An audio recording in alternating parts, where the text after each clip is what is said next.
आज Odisha digital media महासंघर Cuttack जिला सांगठनिक बैठक कटक सर्किट हाउस रे अनुष्ठित हो जाइछि। एही बैठक रे ओडीएमएम रो संपादक कान्हा नायक, जुग्म संपादक प्रसन्न दास, उपसभापति संकर्षण महापात्र मुख्य अतिथि भावे एवं सम्मानित अतिथि भावे वरिष्ठ सांबादिक शैलेश वर्मा, समाजसेवी तथा सांबादिक तापस सामल, गांधीवादी विश्वजित सूर्यवंशी प्रमुख उपस्थित थिले। कटक शाखा ओडीएमएम रो शिबू पट्टनायक सभारे सभापतित्व करथिले। डिजिटल जुगरे सोशल मीडिया न्यूज चैनल बहुत गुरुत्वपूर्ण। सरकार सबुले टीवी प्रिंट मीडिया को सबु प्रकार सुविधा सुजोग दे आसुचंती, किंतु सोशल मीडिया न्यूज चैनल गुड़िक खबर प्रसारण रे मुख्य भूमिका ग्रहण करी आसुतबा बेले सरकार या उपरे किछि नीति नियम आणु नाहंती कि सांबादिक मानक पाई कोनोसी सरकारी सुविधा उपलब्ध कराई नाहंती। सेतिपाई ओडीएमएम बहुत शीघ्र खूब बड़ धरणर आंदोलन करने को जाउची। आमर हक पाई सरकार आमर न्याय्य दाबी हासिल पाई विधानसभा चाल डाकरा देइची संघ। राज्य रे डिजिटल मीडिया रे काम करुथुबा सबु सांबादिक एवं सबु डिजिटल मीडिया संघ मिलीमिशी विधानसभा चाल अभियान को सफल करने पाई ओडीएमएम संपादक आह्वान देथिले। मु कान्हा नायक, ओडिशा डिजिटल मीडिया महासंघर जनरल सेक्रेटरी। तो खुशीर कथा एवं एते बढ़िया सुंदर कार्यक्रम आज होता ओडिशा डिजिटल मीडिया महासंघर ये जो कटक रे एवं कटक प्रत्येक सांबादिक मानक मु धन्यवाद देवी जहाँ हूँ ये मीटिंग रे से उपस्थित अच्छा। आमे आपण देखिछंती दीर्घ वर्ष है आमे जो तीनोटी कथा कहूँ सांबादिक मानकर सम्मान, सुरक्षा, अधिकार को लेकिन आमे जो लड़ाई करी आज पर्यंत आसीचु, हुए तो ये लड़ाई सक्सेस आमे बहुत शीघ्र करवा मध्य।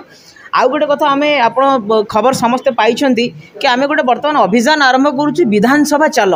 तो कहीं ओडिशार प्रथम थर सबु सांबादिक माने एकत्रित होउछंती विधानसभा चाल। विधानसभा चालर आभिमुख्य कौन अछि?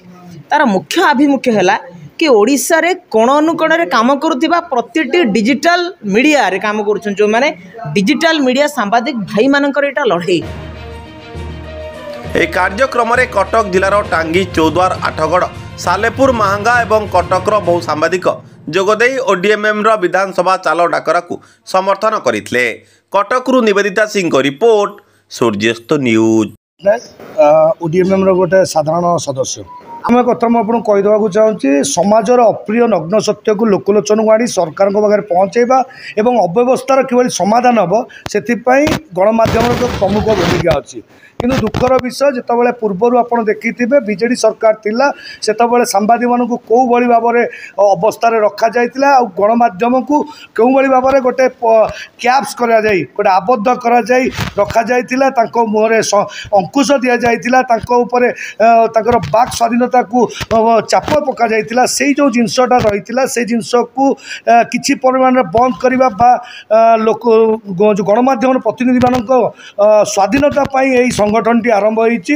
मो ना या तापस सामल, मु ए डिजिटल मीडिया रो जड़े आवाहक भाव में आपण मते धरि पारंती एवं मु आगे बारे गोटाए कारण है आमर डिजिटल मीडिया रो जो बंधु माने अछंती आमे बंधु कहि परिबा तांको बंधु माने अछंती सांग होई जो माने काम करूचंती तांको एकत्रित करबा पई गोटाए लक्ष्य हैला आज्ञा ए संघ।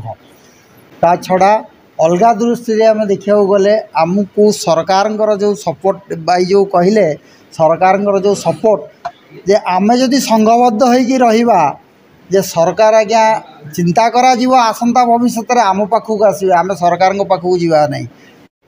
आज जो प्रोग्राम एक्चुअली गोटे चिंतार विषय होची कि मीडिया को जो सुविधा मिलवा कथा जे सरकार कहउचंती, केंद्र सरकार भी कहउचंती कि लोकतंत्र चौथा स्तंभ होची मीडिया, लेकिन मीडिया भितर प्रिंट मीडिया, डिजिटल मीडिया, विभिन्न प्रकार मीडिया अच्छे, लेकिन डिजिटल मीडिया को एते सरकार गुरुत्व दौ नहीं। तो हमें ये जिनसों को चाहूँ कि संगठन को इतना मजबूत करा जाओ कि गोटे समय आइले सरकार हमारे पाखे आसू, हमें दरकार पहले हमें विधानसभा को घेराव करवा और डिजिटल मीडिया आगू को केमती गुरुत्व करियो सरकार जो साधन होची ताकर बीमा होची ए सबू साधन सरकार दो।